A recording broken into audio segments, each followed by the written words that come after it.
Welcome to all in Theo-Humanism land to the second interview of this academic year. We have a real treat. We're going to speak about Christian nationalism, a very hot topic today in the news, but few people seem to understand it. So we're very fortunate to have two leading scholars on the topic with us to help us unpack it.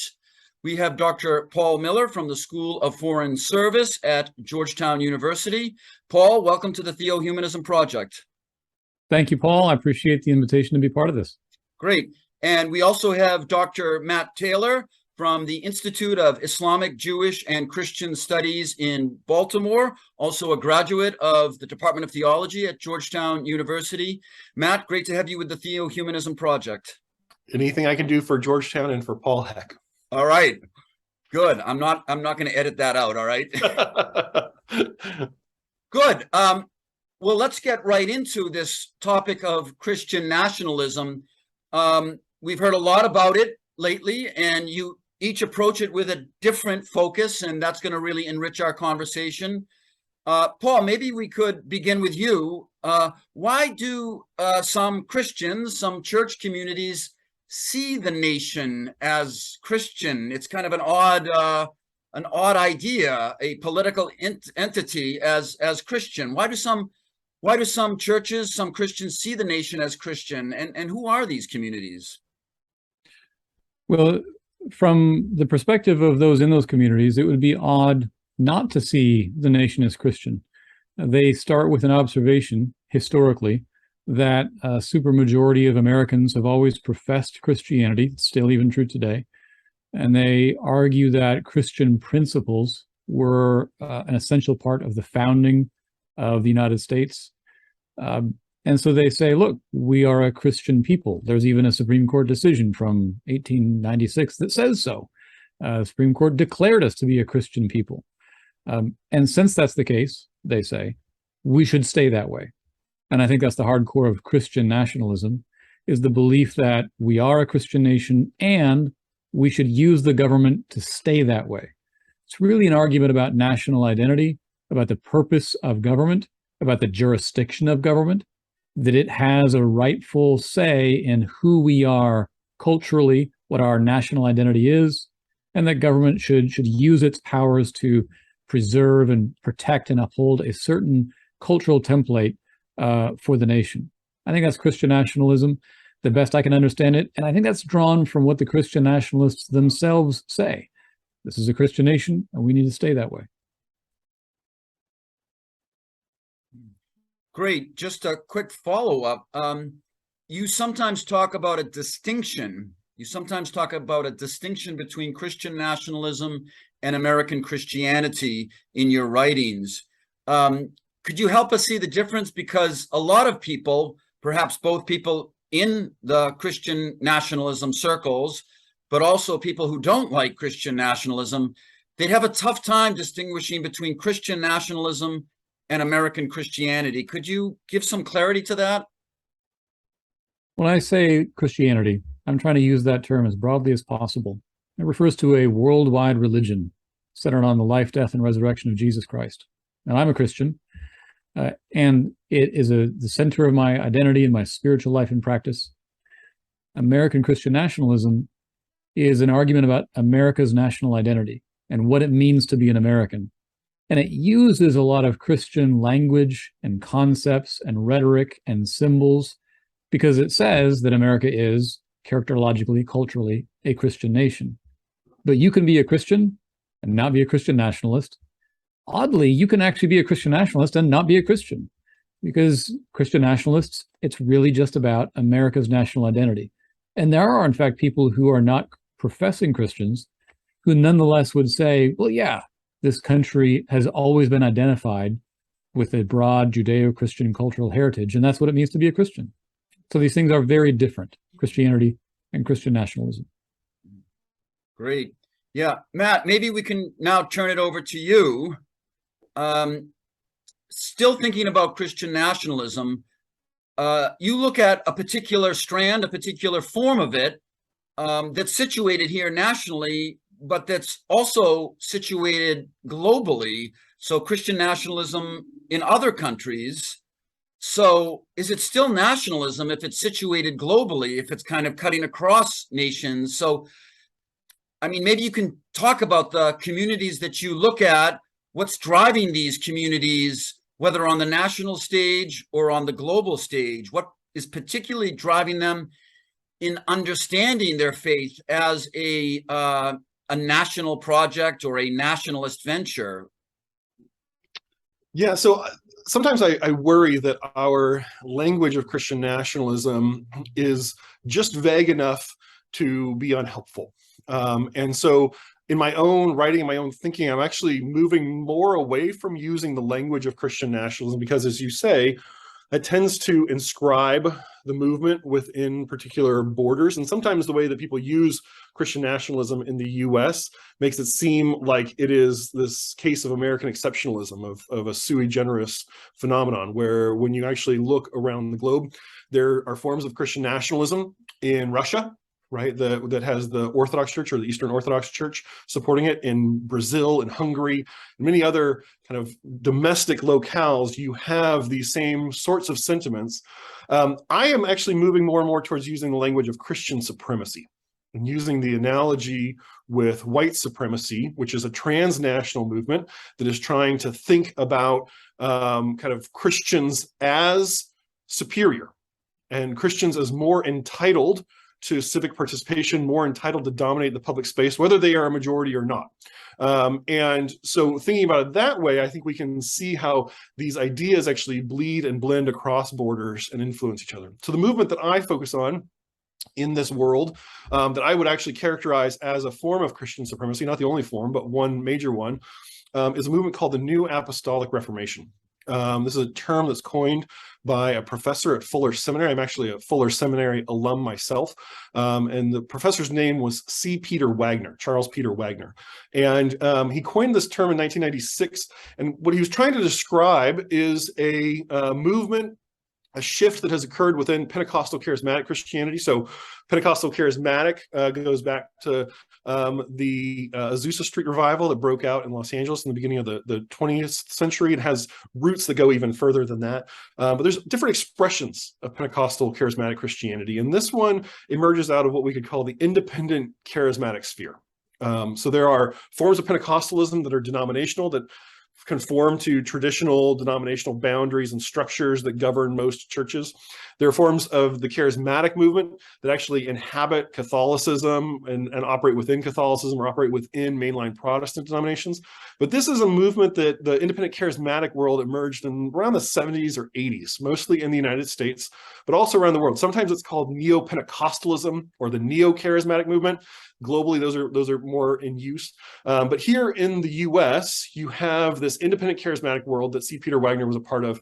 And so he was watching as there was this emergence of a new governance model, what we would call a new ecclesiastical model, a new ecclesiology, a new way of governing the church. And it's rooted in Ephesians chapter 4 in the New Testament, where the author of Ephesians mentions 5 different ministry giftings: apostles, prophets, evangelists, teachers, and pastors.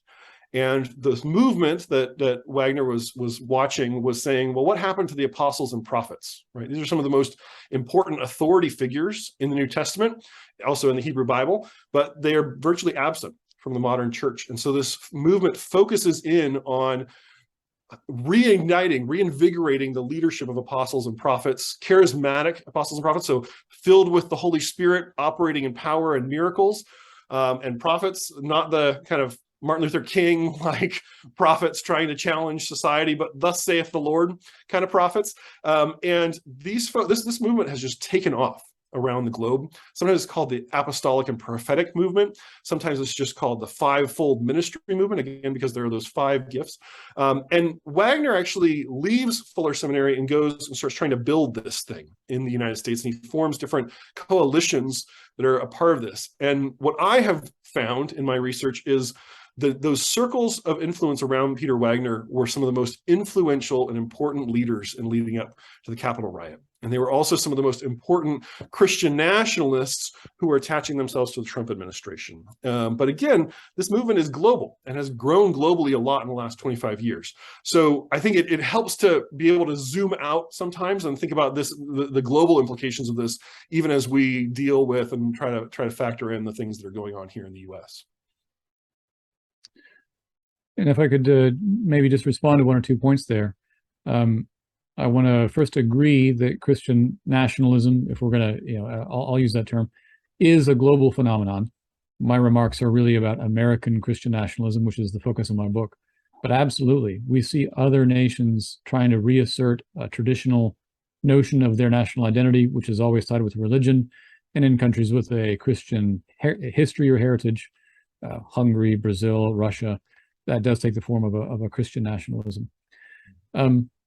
Christian supremacy, that's an interesting phrase. I think it does resonate with some of the observations I try to make about what I call Christian nationalism in my book, that it seems to prioritize as I put it, the privileges of its tribe over the actual principles of Christian politics.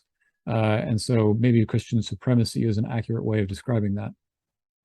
And maybe I'll leave off there. Oh, yeah, I did want to say, Matthew, I really appreciate the facet of your work that draws out the distinctions among different types of American Christians.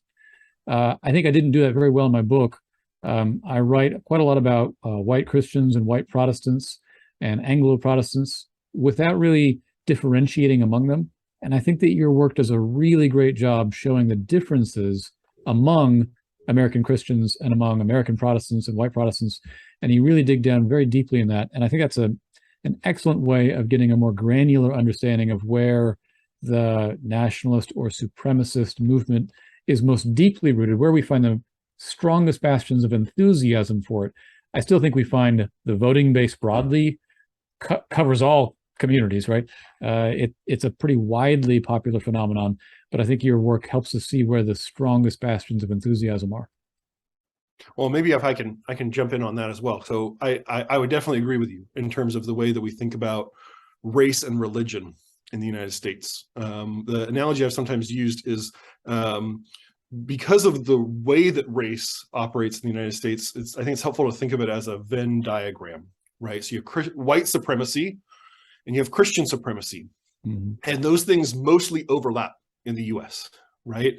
Most people who are Christian supremacists also are white supremacists in the sense, not in the sense of putting on KKK robes and going and lighting crosses on fire, but in the sense of they think of whiteness and Christianity as normative and want to instantiate that within our society and within our government.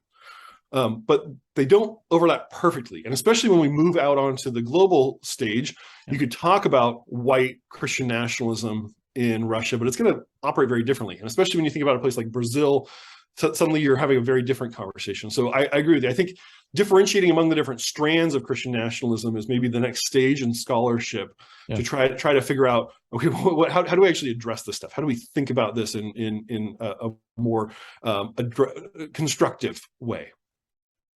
And as we do that, this question of race and religion in America is incredibly difficult, incredibly complex. And, I feel like I just need to go ahead and write an article titled, "Is Christian Nationalism Racist?" Right? Because that's the question I get so often when I talk about my book. One of the things I did try to do was listen to Christian nationalist advocates and to begin by taking their arguments at face value. And if you look at their arguments at face value, they don't make racist claims. They're not out there overtly saying, I believe in white supremacy. And so I kind of want to at least give them credit for that. But then I do think there's more to the story where at the very least they seem to accept fellow travelers who are white supremacists. And that's maybe the most polite thing I can say about it. And there are other overlaps or correlations that you can draw. I'm sure you're familiar with the work of Samuel Perry and Andrew Whitehead and their statistical work. And they show how Christian nationalism goes hand in hand with beliefs about immigration, beliefs about African Americans and police brutality, and on and on and on, that seem correlated with a worldview that privileges the how do I put it? The privilege is whiteness. And so again, I think those statistics are persuasive. You can't get away from them. But I do want to give credit to the overt claims, which do avoid being as overt as the KKK, right? Maybe we can now turn to this idea that American nationalism may go hand in hand with Christian nationalism of a kind. If I've understood each of you, you both have a sense of Christian nationalism today as a conundrum for the nation, but one could also say that it's deep in the nation's DNA.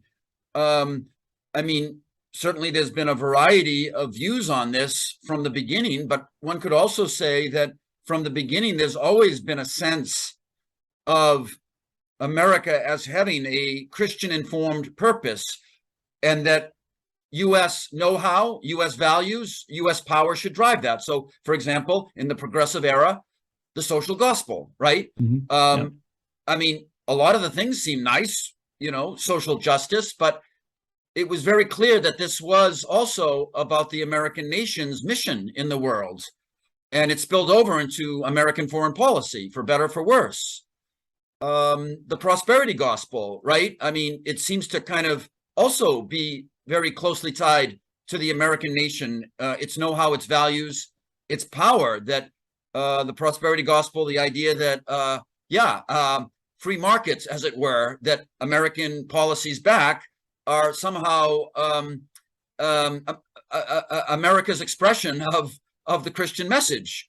So I don't know if I can kick this over to you first, Paul. I'd like to hear both of you respond to this, but I mean, why are we saying that if you are, why are we saying that Christian nationalism today isn't just part of who we are as Americans, since it's got that deep history? Well, the history goes back even further. I found a recruiting pamphlet for English colonists to come to Virginia in 1617 to, quote, build God's temple in the New World. John Cotton and the Puritans were very much building a Christian commonwealth in Massachusetts in the 1630s and 1640s, in the service of which they exiled and executed dissidents and nonconformists. The colonies were Christian commonwealths with established churches. In the 19th century, American public schools were Protestant schools that taught Protestant theology in the publicly funded classroom.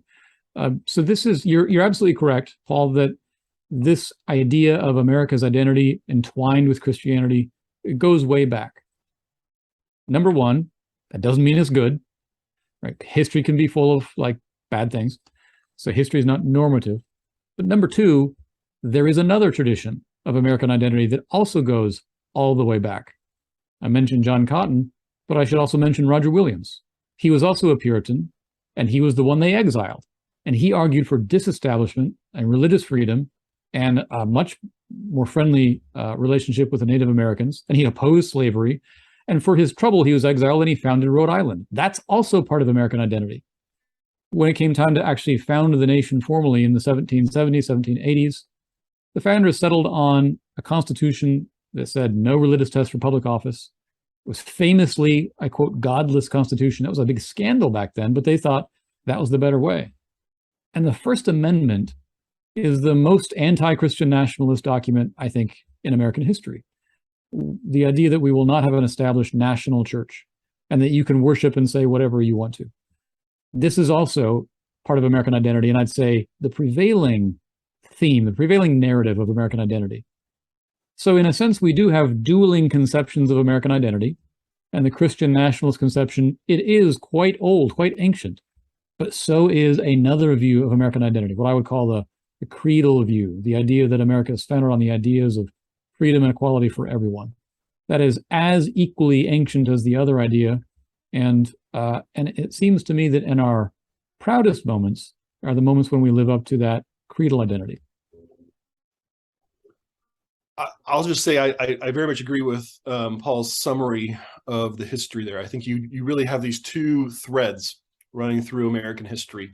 One that is very strongly Christian nationalist, and one that you could call it creedal, you could call it more secular, right? The idea of the government as a secular, the public space as a neutral space where everyone can bring their religious values, but no set of religious values are going to dominate that space.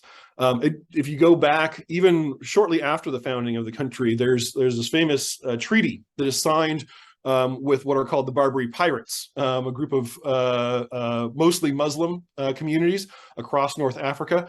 And in this treaty with the Bey, or the ruler of a city in Morocco, the US government says, recognizing the United States is in no ways founded upon the Christian religion, we can make this treaty with you you Muslims, and we have no animosity towards Islam.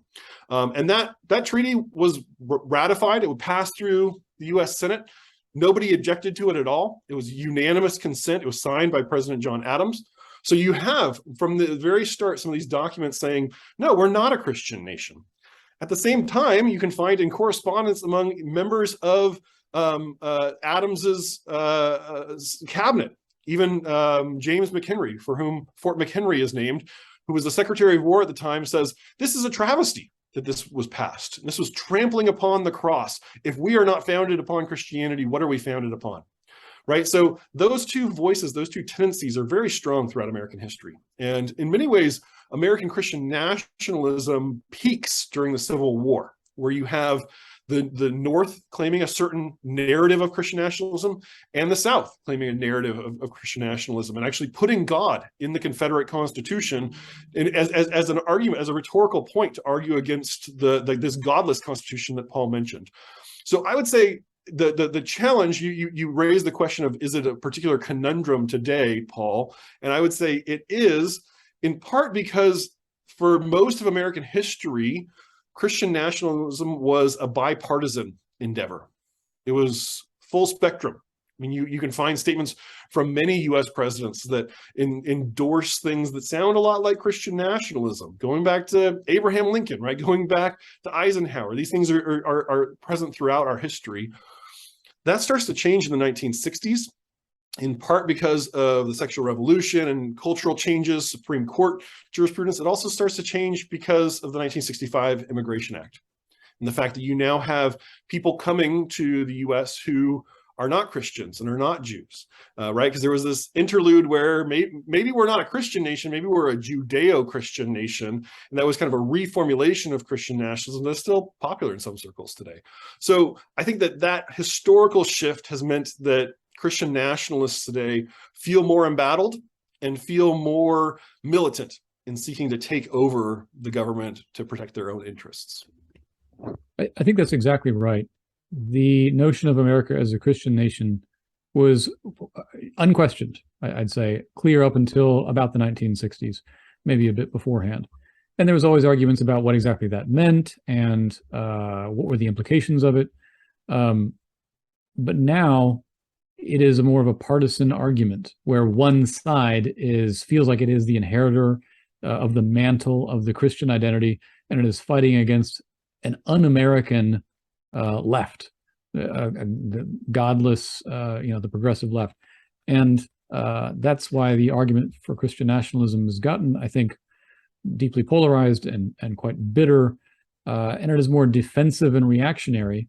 Whereas 100 years ago, Paul Heck, you mentioned how the social gospel movement, that was also a kind of a expression of, hey, we're America, we're a Christian people, we need to care for the poor because we're Christians. And it was more optimistic, it was more kind of uplifting. It doesn't, and I think there's actually some problems with the social gospel movement, but it was still an expression of that idea that we're a Christian people and our public policy should be premised on it. And you really don't see that in today's manifestations of Christian nationalism because it is more defensive, more reactionary. Okay, so let me just push this a little bit. If I've understood both of you, and I don't know, maybe Matt, you can take this first, but so the Christian nationalism today is kind of decidedly ideological and partisan, but one could say that all American politics today has become really viciously partisan and ideological, including the two main parties. So I mean, in that sense, Christian nationalism just seems to fit almost seamlessly into this particular moment of American politics, where the Democratic Party is really now a religion for many people, and also the Republican Party is very much a religion. It requires devotions of almost an ideological kind, and there can't be any broader conversations or, there's no opposition, as it were, within the party. So it would seem to me that Christian nationalism, as I've just heard it spoken of, in that sense that it's particularly ideological today as opposed to the past, or particularly partisan, it seems to be just hand in glove with the rest of American politics today. Matt, I don't know if you want to speak to that.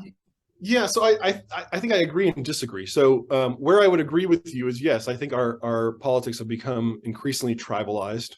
You have, in many ways, loyalty tests, ideological loyalty tests for both parties that are people's partisan identities supersede, in some ways, their kind of larger identities around their national identity or their patriotic identity. I think that happens pretty widely. I would say that it is a much more acute problem, though, on one side, right? If you think about the events of January 6th, if you think about the Trump presidency, right, the form of ideological warfare that was going on there was not merely cancel culture, was not merely kind of excising people who don't fit the party line perfectly. It was an overt attempt even towards authoritarianism, towards autocracy. Right. So I think democracy is premised on a recognition that there's going to be some give and take. We're going to win some elections, we're going to lose some elections. What the problem when Christian nationalism gets aligned with a political party is that suddenly the stakes become higher and the world becomes more Manichaean, by which I mean one side is good and the other side is evil. And so I've spent hours and hours looking at the actual Facebook profiles and social media of the people who were there on January 6th. And they're overwhelmingly Christian, and they overwhelmingly view the world in these Manichaean terms, that they think that they are battling against the forces of evil.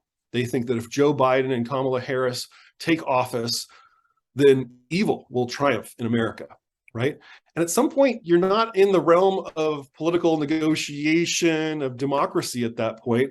If it really is a battle between good and evil, if your opponents really are inspired by demons, as many people believed, well, then in some ways, insurrection makes sense through a religious logic, through a theological logic, because otherwise you're losing your country, but you're also losing the spiritual war.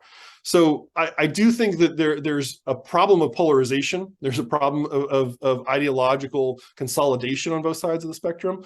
But this religion layer, because it rests so deep in us, in our identity and our notions of ourselves, it carries a certain punch that is not present on the other side. I think I disagree, but I also, it's basically the subject of my next book, which is about the progressive left. And so I'm not entirely prepared to make the argument in full, but there are some, in fact, one of our Georgetown colleagues, Paul, Josh Mitchell, he's written a book. The title, I think, is something about it's about the religious nature of the left. And I can't quite recall the title of this book. But he might be the one to make the argument if you're interested in having that argument here in these conversations. I do think I see sometimes a religious fervor to the furthest expressions on the left. You mentioned cancel culture.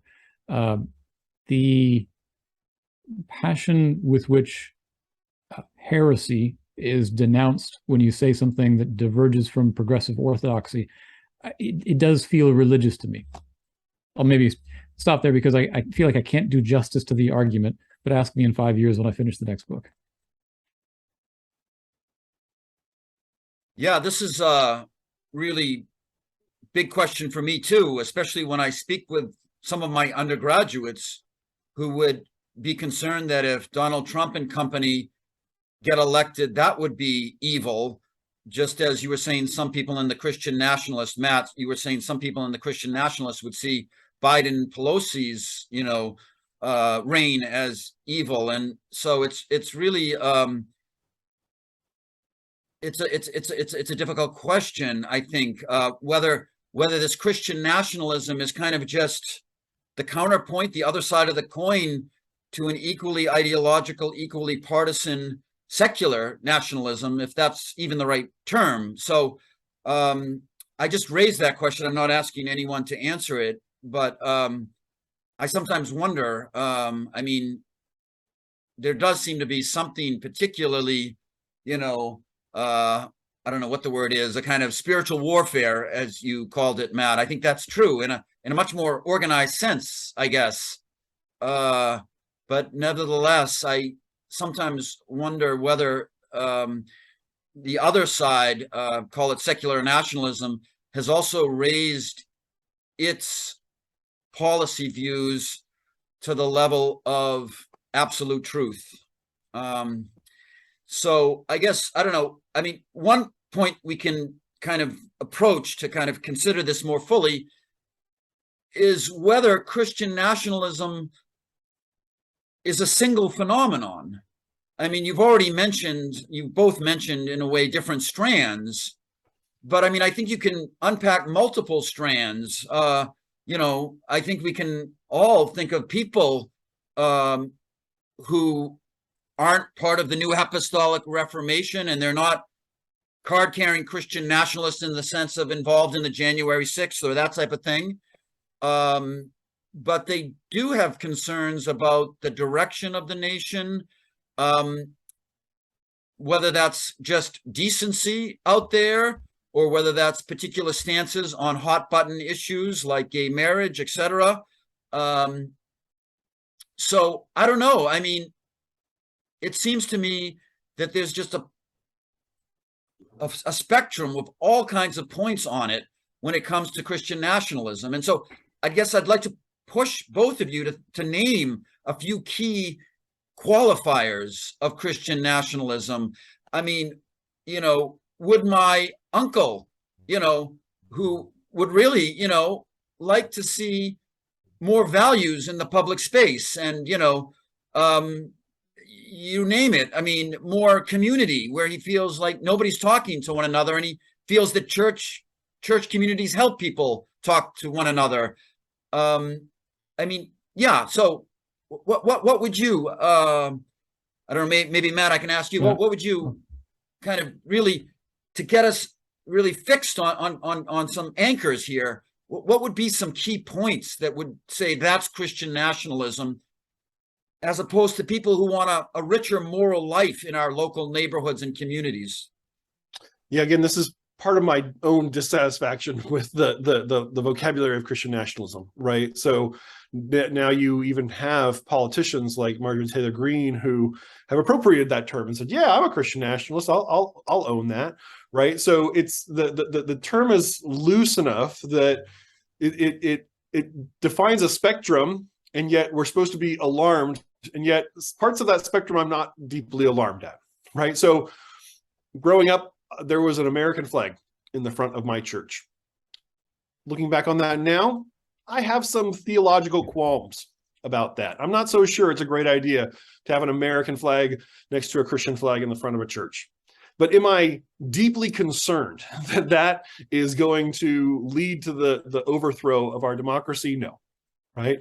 Do I love it when people sing "God Bless America" and with the implication that God is not blessing the rest of the world? I'm not so sure I agree with the theology of that, or singing the Battle Hymn of the Republic, a deeply Christian nationalist hymn coming out of the North in the Civil War. I have some qualms about the theology that is implied in that. But all of that seems, to me at least, mostly benign, right? Of a piece with the civic Christian nationalism that has been a part of American culture for a very long time. And so, no, I'm not deeply troubled by your uncle thinking that churches build community. I think churches build community too, right? What worries me is when we start to get into the part of the spectrum where people are saying Christians need to take over. Even if they're a minority, Christians need to take over. So one of the pastors that I'm profiling in this book that I'm reading, or that I'm writing, is he gets up on January 5th, the day before the insurrection, and is speaking at a rally there with Roger Stone and all these other people. And he declares, as an apostle, as a prophet, as somebody who has this great spiritual authority, he declares, we are going to rule and reign through Donald Trump under the lordship of Jesus Christ. That is what I would call a theology of Christian dominion. And they actually use this terminology of dominion. We as Christians are given dominion to take over the society. God has empowered us to do this, right? That is deeply troubling. Because the notion there is it doesn't really matter what everyone else wants. It doesn't really matter what the civic agreement, the back and forth of American politics. No, God has intervened in this man's mind in American politics. And so it is entirely Christians' right to take over. That is gravely concerning. So I think if we, again, move more towards a language of Christian supremacy, people who actually think that Christians are entitled to a premier form of citizenship, are entitled to dominate and coercively govern the public space, then I think we get a little closer to what the real root of the problem is today, right? This radicalized and militant segment of American Christians who are willing to show up on January 6th, who are willing to carry Trump is my president, Jesus is my savior flags, right? That is really gravely concerning. And I think if we can think more in those terms, we can get away from like every expression that blends some form of Americanism with some form of Christianity is a deadly threat to our democracy. Yeah, so there's definitely a spectrum here. And to return to Whitehead and Perry for a moment, they talk about ambassadors of Christian nationalism, the most enthusiastic ones, accommodators, and then resistors and rejectors. So that's their way of capturing that spectrum. And I, like you, Matt, I don't like the American flag in church, but it's not going to overthrow American democracy. And so we can recognize the difference in sort of threat level from these things. Perhaps I do have a slightly larger concern. While I recognize the difference between the overt Christian supremacist and the dominionists, the difference between them on the one hand and your uncle who just wants to see values honored more. There's a difference. However, your uncle is voting for the dominionist, and that's where the problem is. It's the accommodators, right? The uncle is the accommodator who isn't out there explicitly, overtly arguing for Christian supremacy. But when he's in the voting booth and he has a choice between the supremacist and the godless progressive left, he's going to vote for the supremacists because they speak a Christian language. And your uncle's going to say, well, he's a Christian, he says so, and I want more Christianity in public life, and so I'm just going to kind of throw my lot in with him. There's a relationship between extremists and moderates of the same movement that is deeply troubling to me. And I think that the Christian community in America has broadly not recognized this and not recognized its own responsibility to take charge of the extremists within their camp because they think it's not their problem. But if it's not their problem, whose problem is it? Who's going to solve this problem? And I really do think that the churches have to recognize that the people out there, the supremacists, who are using the name of Christianity to advance a political agenda, it's got to be the Christians who do something about it. Otherwise, nothing will be done. Yeah, and maybe just to respond to that, I feel like we're giving a great commercial for Whitehead and Perry's book, but it is a good book, and it's worth. I have my own quibbles with it, with their methodology, but I think it's a helpful book in that they're putting numbers to the thing, right? They are trying to define what the spectrum is, and what they generally find in very broad terms is about a fifth to a quarter of American Christians would fall within what they call the ambassadors segment of American Christianity. And about a quarter of American Christians would fall in the rejectors portion of American Christianity that really espouse no forms of Christian nationalism. And then there's that squishy middle that they call the ambassadors and the resistors. And if you go through the numbers that they attach to them and the way that they think about them, there's actually a lot that the accommodators and the resistors have in common. In fact, they are both sympathetic to some of the claims of Christian nationalism, but don't go as far as what I would call the supremacists. And I think Paul is right that is where we need to focus our attention, right? On that persuadable middle 50% of American Christians who, maybe like your uncle, think we need more Christian values in the public square. I don't mind people talking more about Christianity in the public square, as long as my Muslim friends, my Jewish friends, and my atheist friends get to also talk about their values in the public square. But helping those people see a vision of a more diverse and pluralistic America, one that has room for everyone, one where we negotiate and use democracy to try to resolve our differences, or at least organize our differences, I think would be a much more helpful project than trying. I don't think I'm going to persuade too many of the supremacists of this point, but if we can help American Christians gain a little more vocabulary, facility, recognition of some of the threats that the supremacists pose, I think we can maybe pull ourselves back from the brink a bit. And that's really the key of it, because your uncle does not feel threatened by the Christian supremacist. And I think that's the problem. I think that essentially the persuasive goal here is to tell the accommodators and resistors, you can't really be neutral on this. Like, this is actually a threat and a danger to you and to our country and to our country's values, because until they believe that, they're going to keep throwing their vote in with that side. I don't think they're ever going to change their vote. I'm not saying you have to all be Democrats here. I'm not. But I'm saying maybe you need to work harder to take your own movement over again, take it back from the supremacists.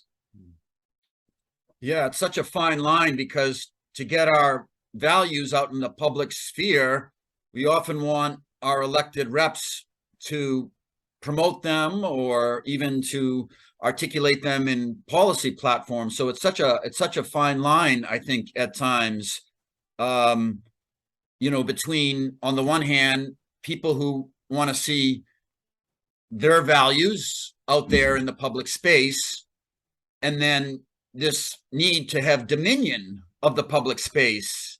It can be a slippery slope, I think, for all groups, but maybe particularly for these Christian groups, given just the nature and identity and character of our country and its history. So it's a really big question. And I guess I want to just follow up here. Who is being attracted to this?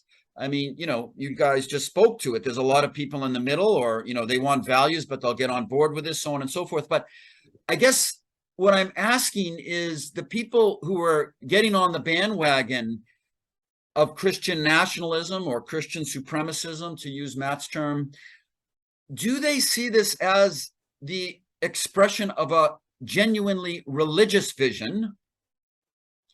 Have they really thought about this? This is really what our religion calls us to.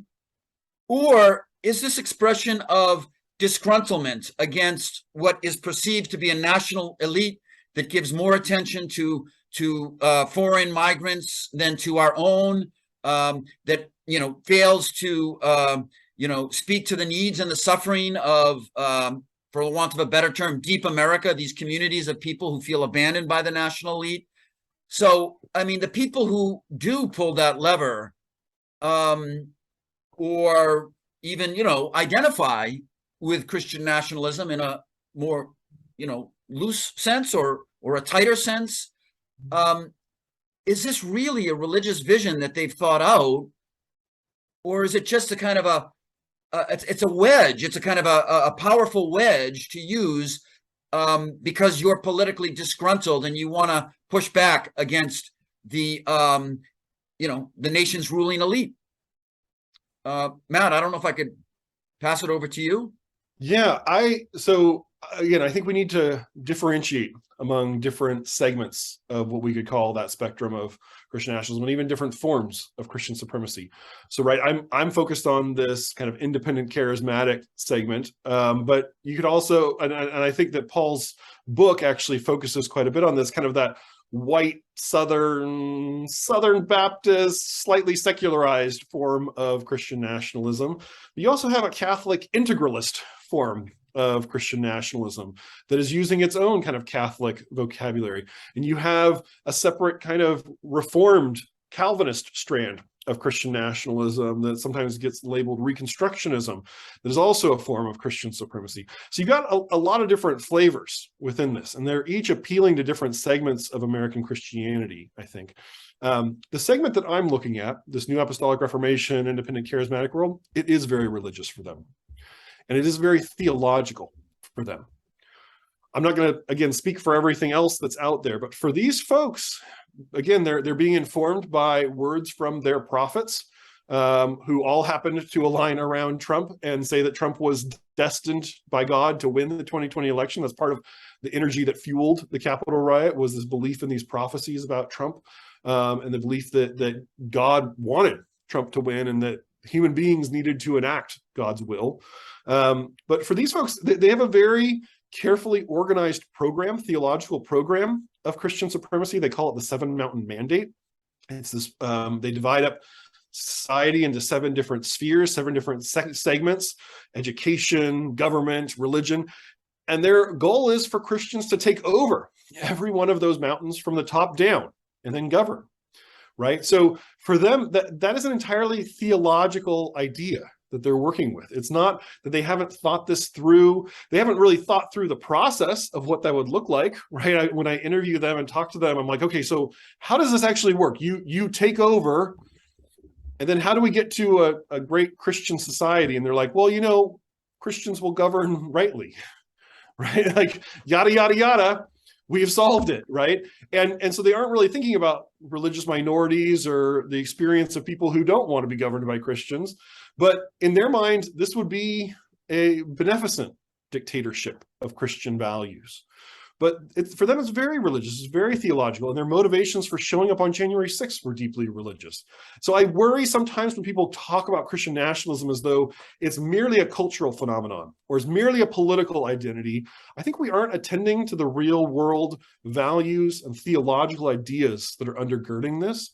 And the ways that referencing the Bible, referencing Christian theology, referencing Catholic theology in the case of the integralists, is actually formative for this. We sometimes want to think that theology or Christianity is pure, and this stuff over here is messy politics, but those two things are integrated in very deep ways in people's identities and their rhetoric and in the way that they operate in the world. And so I think we do need to treat this as religious and speak to it as religious. Yeah, I just say that it's not either or, it's both and.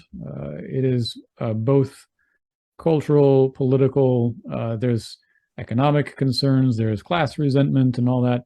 And then there's genuine religious belief, and they're always mixed in together.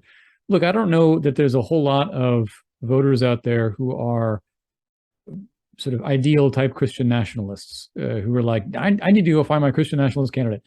I think that a lot of people on the right have just a very broad mix of some Christian nationalism, some republicanism, some libertarianism, some national security concerns, some, I want lower tax rates, and it's all kind of jumbled up in there.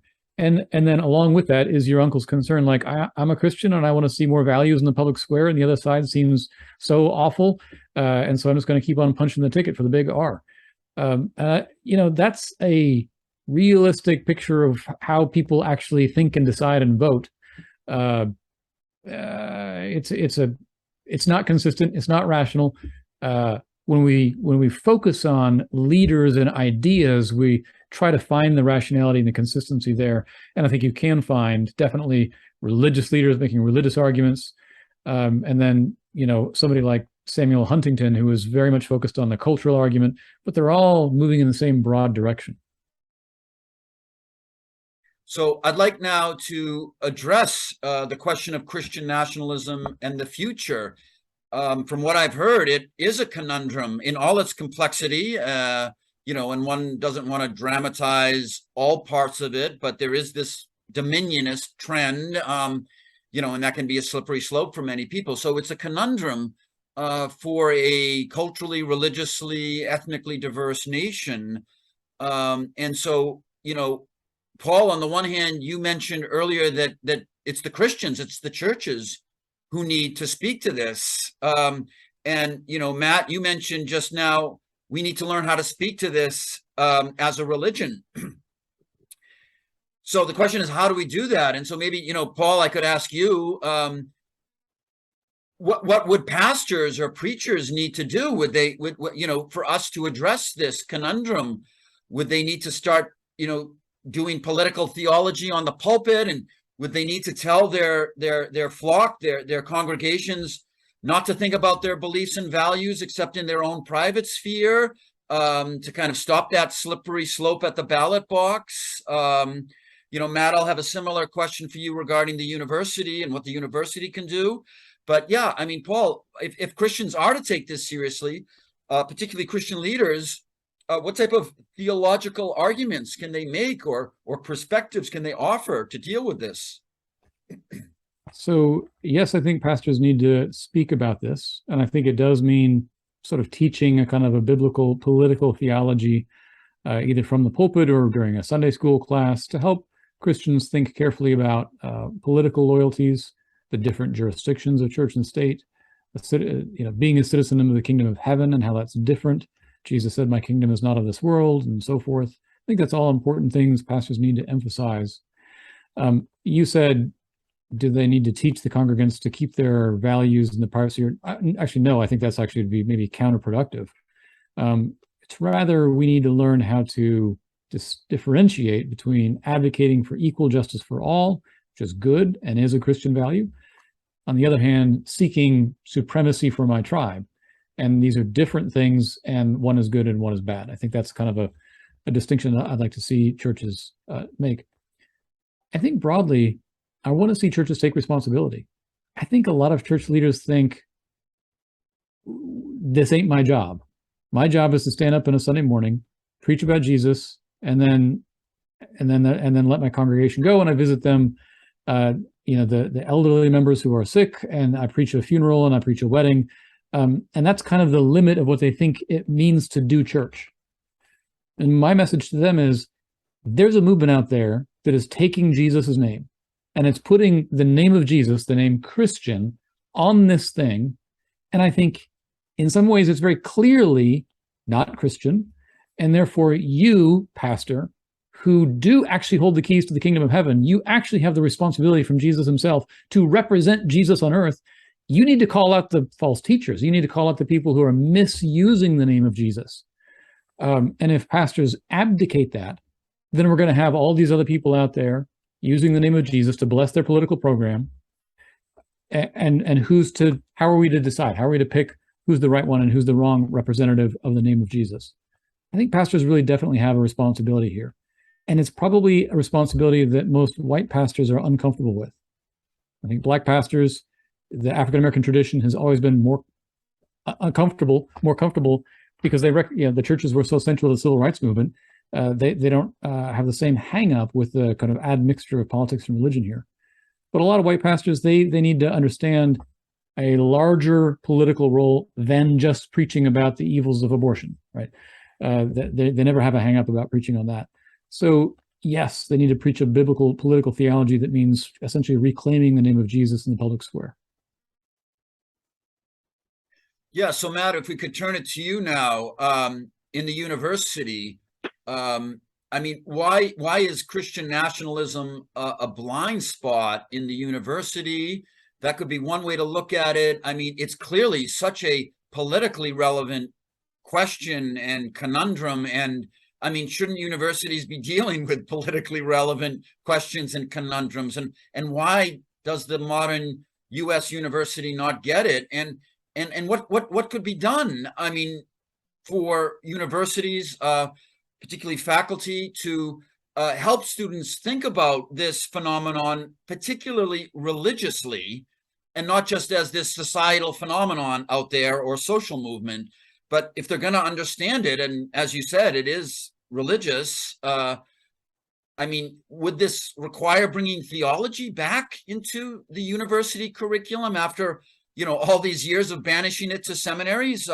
What could the modern U.S. university do to engage this really, really important issue? Yeah, let me make a couple points. So first, I've been spending almost 2 years now looking at this New Apostolic Reformation stuff and the Capitol riot, and this movement has become central to the religious right in the United States, and there is shockingly little scholarship done on it.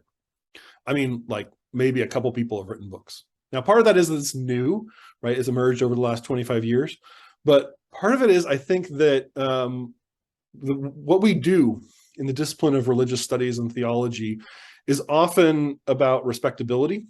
It's often about elite discourse. It's often about being working and focusing on things that are kind of pleasant, parts of religion that we like, or parts of religion that we feel kind of neutral towards and feel like we can somehow kind of excavate some of this history.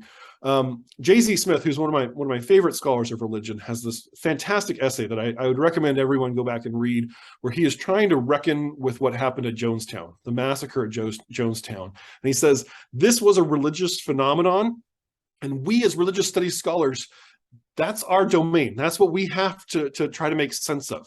And so acting as though like, we don't really know what's going on here, that is abdicating our responsibility and the knowledge that we have, the scholarship that we have, the methodologies that we have. We need to bring all of that to bear. And so there are some scholars who are doing this work on Christian nationalism. I wish that there were more. And there are voices that are starting to kind of work their way into the public square. But I think we just need a lot more people focusing in on this, focusing in on who are the leaders of this stuff.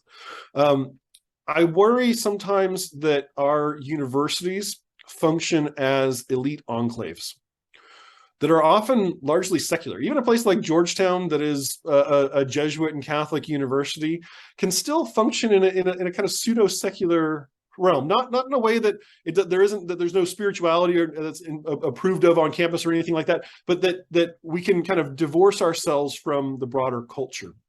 And the reality is that these forces of Christian nationalism or Christian supremacy are animating huge parts of American culture right now. And I've encountered people in universities who say, I've never really met someone who's evangelical. And my response to them is, yes, you have. You just weren't asking the right questions to get to know them.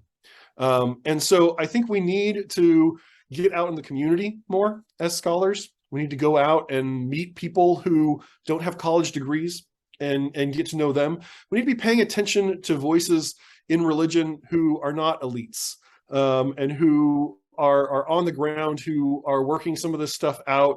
And I think we need to be able to also engage theologically. So you raised the question of theology. Yeah, I would love to have some theologians come in and engage with the ecclesiology of the New Apostolic Reformation and say, hold on a sec, where these ideas of apostles and prophets governing the church, here's a few problems with that from church history. Here are some issues that you might want to consider, because it's largely a non-elite discourse that's going on.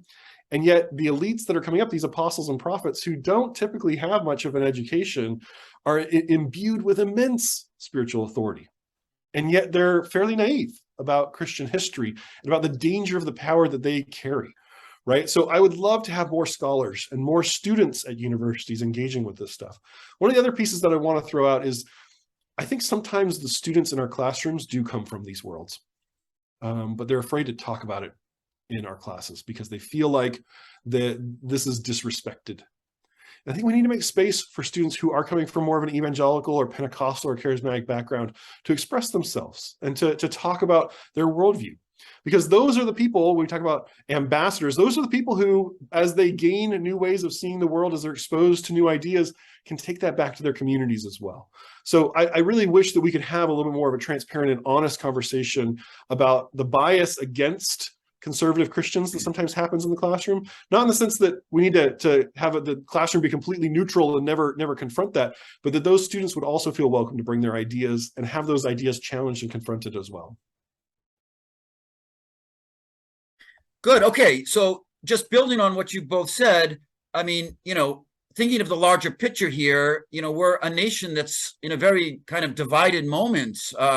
Christian nationalism is certainly a kind of a key factor in that, but it seems to be much, much bigger than just Christian nationalism. And so, thinking through the lens of theology and religious studies, whether that's in church communities or in seminaries, or whether that's in theology and religious studies departments, what more, I guess, can we bring to this, nationally divisive moment? What healing can theological perspectives, religious studies bring to help us as a nation think about ourselves as friends rather than foes in general, but certainly in lieu of our conversation about Christian nationalism? Paul, maybe I could ask you to begin there. I would be careful about rushing too quickly to a language of healing and reconciliation. Those are good things, but it's not as if divisiveness is always and intrinsically wrong. It's good to divide over justice. And I think for me, the question is, how can we bring justice to this moment? That may mean more divisiveness. It may mean that we continue on with some deep polarization, but I think that may be the price of pursuing justice, equal justice for all, and combating, I'd say, illiberalism on all sides.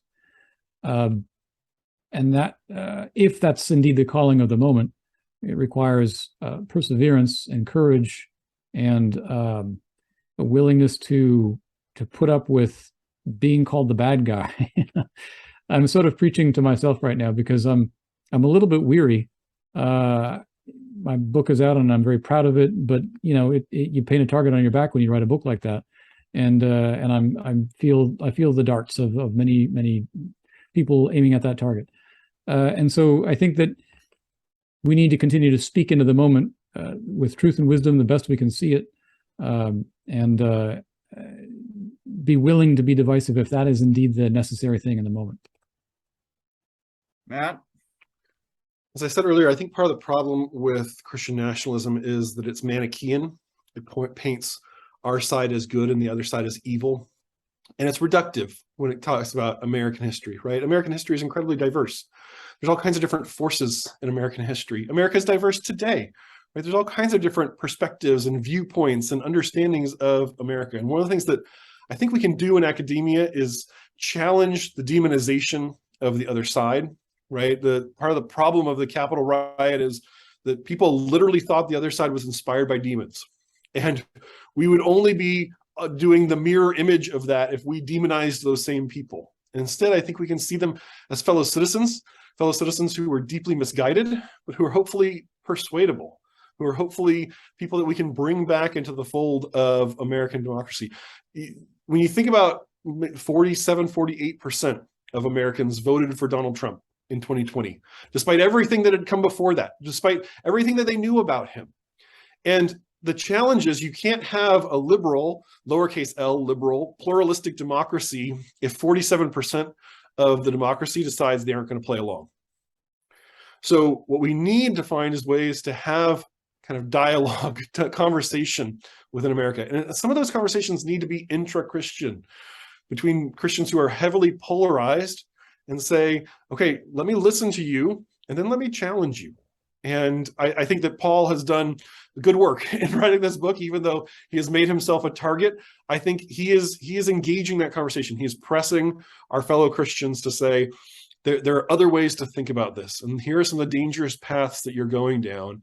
I think we need more people like Paul to step up and be able to do that. Thank you. Well, thank you really to both of you. This has been a really, really rich conversation, and it'll continue in about a month's time here in the Department of Theology and Religious Studies at Georgetown University. So yeah, let me thank you heartily. Paul, thank you so much for participating in this conversation. Thank you. I really appreciate the chance to be here. And Matthew, it's good to meet you and talk with you and engage your work as well. Same. Matt, thank you so much for participating in this conversation with your insights. Of course. Thank you, Paul. And really, it's going to be just a wonderful conversation here in a month's time. You know, this is a vital issue, and the two of you have so much to offer us in the university, outside the university, in our churches, in the public square. So thank you so much for all you're doing, and we really look forward to seeing you here in the department in about a month's time.